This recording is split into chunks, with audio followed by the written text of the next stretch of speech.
Hey everybody, welcome to the Daily Reflections with Chris. This is Chris, and for those of you who are new to my channel, what I do here is I share my experience, strength, and hope in recovery as I know how, right? But I use this little book right here. It's called Daily Reflections as a guideline to help me stay on topic or help me pick a topic to talk about.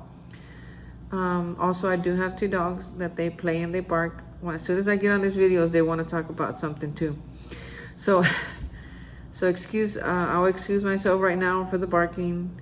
But let's get started, okay? So today is December the 15th, and the title of this entry is called "Do Anything to Help." Offer him, the alcoholic, friendship and fellowship. Tell him that if he wants to get well, you will do anything to help. And that's straight out of Alcoholics Anonymous, page 95. I remember how attracted I was to the two men from AA who 12-stepped me. They said I could have what they had, with no conditions attached. That all I had to do was make my own decision to join them on the pathway to recovery.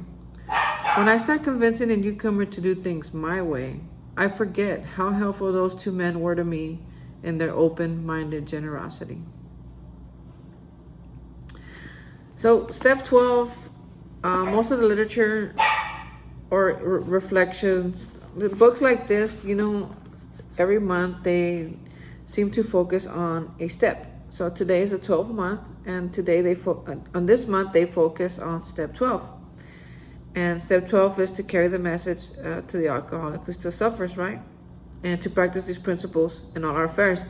And that second part, it's very important because it's important, as I talk about it, I recognize that it's important to practice my principles in all my affairs, including carrying the message, right? So here lately, it's been easy. It's been easy for me to carry the message because people, one of my compañeros at my home group, they're in charge of the social media page. So he gets a lot of inquiries, right? And sometimes if they're close by, they'll come to our group, and sometimes they'll go to another group. But a lot do seem to come to our group because they're nearby. And we kind of like not in the rough part of town, but on the outskirts of the rough part of town. So anyway, we have a lot of newcomers there. So it's easy for me to carry the message, right? To be... they tell us what to talk about, and we focus on a topic, and sometimes there's 2 or 3 newcomers per week, so we're always pretty much talking about the same thing, the one day at a time, the first tradition, the third tradition, the seventh tradition, anonymity. Why? Because those things are important, and as a newcomer, a lot of they realize that a lot of those things need to be talked about. So it's been easy, but what about when it's not easy? I mean, in reality, some people could be in the hospital. Some people could be in the psych ward. Some people could be in jail and still not believe they have a problem. Still not think they have a problem. Still not think that the way they drink is affecting their life, right? So how do you carry the message to them? Do you even go there unsolicited, right? Well, back in the days, they didn't really go unsolicited. I mean, they did go unsolicited, actually, more than we did, right? We sometimes we're in such big need right now of people to carry the message that they're always asking us, hey, can you come to this jail? Can you come to this prison? Can you come to this halfway house? Can you come here? Can you come here? Can you come to the health fair? Can you come to our group? Right? So that we could carry the message. So there's been a lot of that going on, but back in the days when it was Bill and Bob, I mean, they were like calling hospitals, hey, is there any prospects and anybody we can talk to over there? And the doctors were like, man, actually there's one. I mean, we just don't know what to do with him. See, doctors didn't know what to do with us. There's no cure for alcoholism, right? So they didn't know what to do with this, because no matter how much they asked us, they pleaded us not to drink, no matter how many different pills they give us. And no matter what they tried, I mean, they tried all kinds of things. If you talk to those alcoholics back in the days, the same things they tried to to remove our gayism or our homosexuality was the same kind of stuff they did to alcoholics, because they didn't know how to take it out of us, right? And while that's not a really great comparison, because, you know, being gay or homosexual, it's not the same thing as being alcoholic. But they would try the same things because they were hopeless. They didn't know how to help us anymore. I mean, not being gay, you don't have to help us. Anyway, forget I said that. But forget I brought that up. But that could be another topic we could talk about later on in a different channel or a different conversation. I would love to. But when it comes to alcoholism, you know, they really didn't have much hope for us. So when Bill and Bob would call it, or just Bill or just Bob, they'd be like, yes, come on, come over. And they will put them in a room with somebody who's halfway thinks they have a problem, but halfway thinks they can still do it on their own. So how would they capture these guys or girls? How would they help them? Well, Bill and Bob, well, at first it was talking about it, right? They share their experience. It's like, yeah, man, I was like you too, man. I used to do those things and remember those nights. And careful not to glamorize, right? Because glamorizing can also hurt the newcomer. Glamorizing the old days, that can really hurt a newcomer, especially if they're really struggling. But they talk also about the misery it caused them. And then they talk about how they helped each other, how they related with each other, and how they helped each other find a way out, right? So Bill and Bob brought him in, and not that you could keep anybody, or not that they're gonna stay because of how wonderful we are. But there comes a point where we have to be, I think I have to be, let me talk about myself, that I have to be, I can't just talk about it anymore. I gotta be about it, right? Because I could look so wonderful on a video, or so wonderful on a talk, you know, because I share my story a lot. I can quote out the big book. I can quote the 12 and 12. I can quote the daily reflections. I can quote a lot of things, right? Living sober, come to believe, emotional sobriety. I could quote some stuff, but who cares? Who cares that I can quote that stuff if I'm still, as soon as I leave those rooms, I'm acting like a total butthead, right? And it's been brought to my attention, not even by the people in my group, but this program in itself, the stuff I remember, the books that I read, the little being here with you guys, I'm reminded that, man, none of that is worth anything. If I can't be about it, right? If I'm just talking about it, ooh, anybody can do that. But to be about it, man, that's a whole different ballpark. And this particular reading, it says, like, tell him that if he wants to get well, you will do anything to help. Okay, I just told him that I'll do that. If he wants to get well, that I'll do anything to help. Now, later on, we'll talk about that fine line where it's no longer helping. Now it's just carrying the baby, right? But before we get to all that deeper stuff, I mean, am I willing to do it? Can I give him a ride? Can I take a phone call? Can I, you know, am I showing him our literature? Am I telling him about the big book? Am I giving him an idea of the steps? You know, I mean, I've been learning lately that you can't really rush anybody into the program. Nobody rushed me. And I want to share that with you guys. When I first started, all they told me was keep coming back. And the most important they told me was that I never had to drink again if I didn't want to. And those two things were the things that I held on to. It's like, I don't have to be invited.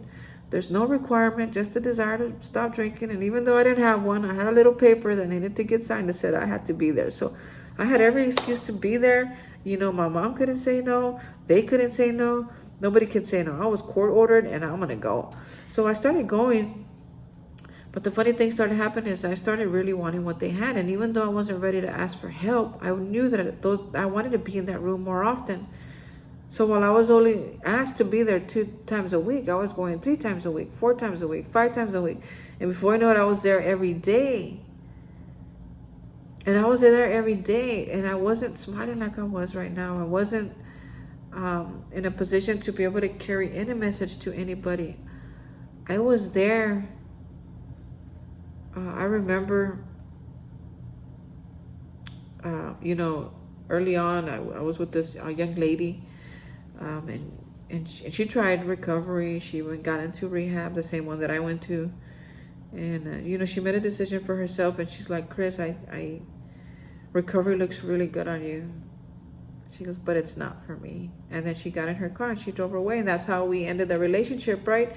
So at that, it was real early on, and even though I was already kind of getting my glow back, that really, it took me to a deeper level of like, you can be sober, but you can't continue to hang out with the same people if you want to stay sober. Because one, I had a breakup, and two, I couldn't keep going to the bars that we used to go to because I was gonna drink. I couldn't, can't hang out with your drug dealer if you're trying to stay clean. Okay, just FYI in case you didn't know that. So I started to find that out, and what I would do is, by that time, even though I was going 7 days a week, I found myself just pretty much sitting in a corner for like the first 3 or 4 months, maybe 5. I can't really remember. It was a long time. And I would just cry. And these people that were there, they would have meetings, but they wouldn't say, stop crying. Or they wouldn't tell me, get out of here, kid. Or they wouldn't say anything. They would just allow me just to be in that space. And lately I've realized that sometimes, even though I'm real passionate about this program and I want everybody to get it, I want people who are struggling to get it. I want people who, people's fathers and sons and brothers that are out there lost. My nieces, I want to tell them about it. I know that this solution works, and even though it may seem hard, it's not that hard. The hardest thing about this program has been for me is being honest. But I'm so grateful that I got to a point where I said I need to do this for me. If I want to survive, if I want to get through life without trying to kill myself, I need something that works, and this program is what has worked for me.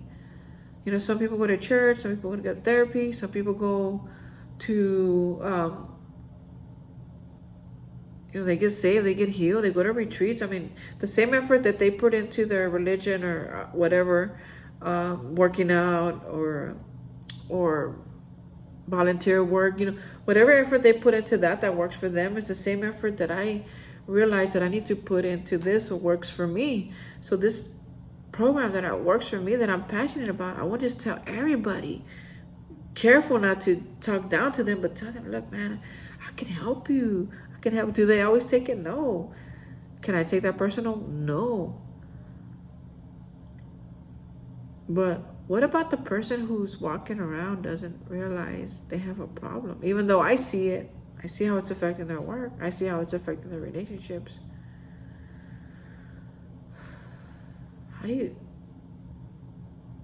How do I carry the message?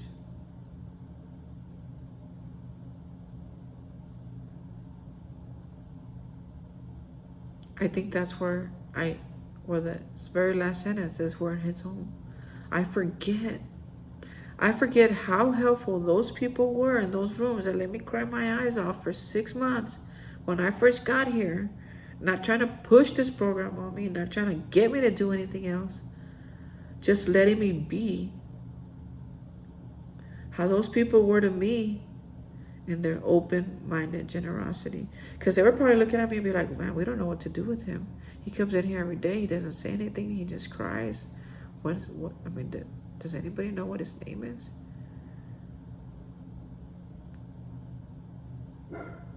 Can I be that person for somebody? And it's been hard. Even though I can talk about being that person for somebody, can I be that person for somebody? Can I be that person for the person at work who can't see their problem? The person at work who keeps messing up. And you have an employer who's trying to help too. But how can I help? What can I do? Can I be that person at my meeting to those people who refuse to work those steps. And they'll tell me straight up. I had a guy tell me the other day, we were in a big book study. So, you know, when I'm in a big book study, I feel like I have the liberty, right, to talk about the steps, because that's what I know. That's what's help. That's what the program is. Besides everything else, it's based on these 12 steps of recovery that can totally change your way of living. And so we're talking about this 4-step, which a lot of people in my group, man, they'll do anything not to do it. And this one guy says, well, I don't know if it's part of the program, but this is what my experience is. And I was like, what do you mean? Of course it's part of the program. It's right there. Step 4. See these 12 steps? Okay, well, step 4, that's part of the program. What we're talking about, this is part of, I said, Bill and Bob did these steps. That's how they know it worked. They sponsored people with these steps that stay sober, that never drank again in their life. And this one guy came after me. He says, I don't care who did the steps. He was livid. I don't care who did. I don't care Bill. I don't care Bob did. I don't care that shit. I'm never gonna do step 4. And I was like, whoa.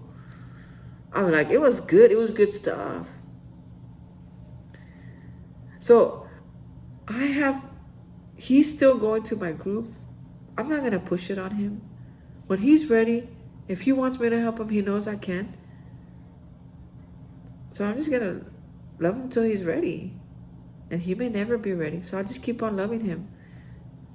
Right? That is how, for me, I carry the message. Is to have that open-minded generosity. To be able to just be there for him. Whether he's yelling, whether he's crying, whether he's... You know, he wasn't going to hurt nobody. He's passionate about not doing it. I'm passionate about doing it. He's passionate about not doing it. So who's right? Who's wrong? Nobody, right? So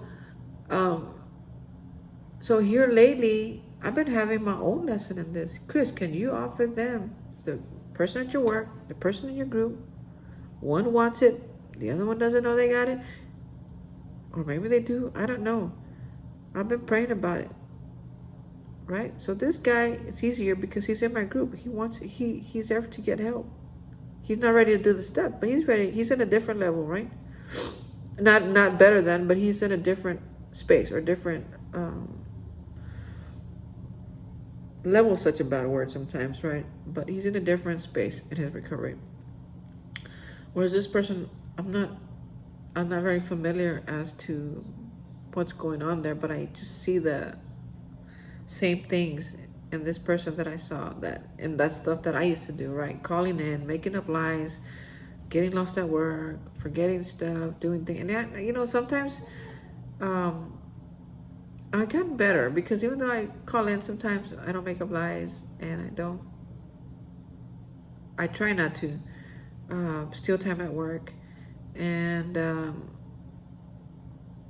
because that's another subject in itself, right? Well, what's stealing time? Well, getting a call, personal phone calls, talking to your friends too long, that's personal time, right? But what I'm talking about here is like getting lost. Like, don't answer a phone call. Don't know where you are for the last 2 hours. Where have you been? You haven't answered.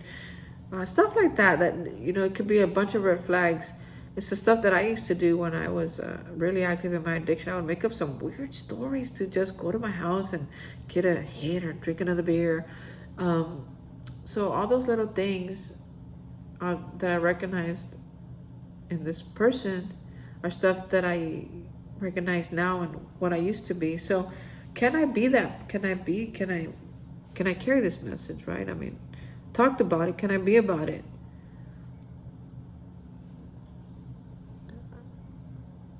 I have this guy at my group, and he always reminds me, in Espanol, they have a different word. They have 2 words. They have llevando el mensaje, right? Which is carrying the message. And then they have another word, it's called transmítelo. And transmítelo is the be about it. And he always reminds me, Chris, you could know everything, but if you're still acting like a turd, if you're still cussing all the time, if you're still don't care about how you look or that you took a shower today, If you come in here, you're always angry or upset. And I don't mean upset or angry once in a while. I mean like all the time. He says, who would want this? Who would want this program?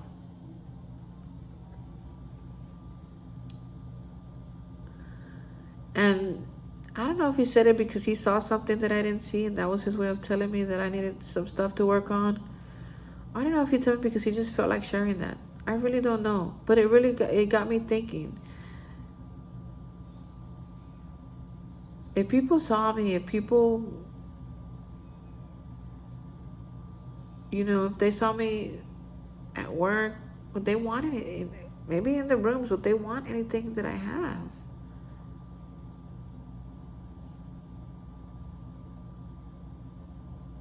And sometimes I'm like, no. And sometimes I'm like, absolutely, man. Everybody will want this, right? So what is that? What is the point?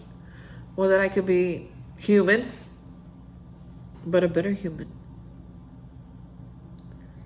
And this program gives me that ability to be a better human. To be a person who makes mistakes and errors sometimes, right? Because that's what humans do. To live a life that work and play, to pay my bills, but also have extra, to help others in a way, to be generous in what I have, to do things for just because, to tell people that I love them, to hug them, but to also give myself the space to be upset, to not like certain things, to expect certain things from relationships, to want to advance in my career at work. I mean, all those things are stuff that I believe, not that I should have, but that I should want, and that hopefully that I shall get them, right? Because there's work involved in that too.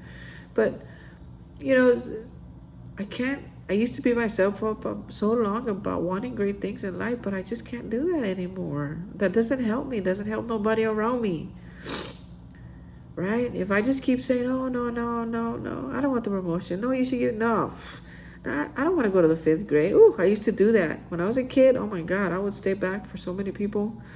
And I don't want to do that no more, because those people, I love them. They're doing their thing. They got great things going on. But where am I? Where did I put myself? What did I do to myself? Right? They didn't do it to me. It's me. I made the decision to not do certain things or go certain places because of how would they feel? Would they feel left out? Now I have a mind that halfway works and helps me make those decisions and be like, yeah, I want to advance in my career. I'm not going to step on your feet or anybody else's, but I want you to come. If you want to come, let's go. But if you don't, then let's talk about that. Decisions have to be made. But being able to be a better human is my favorite part of this program.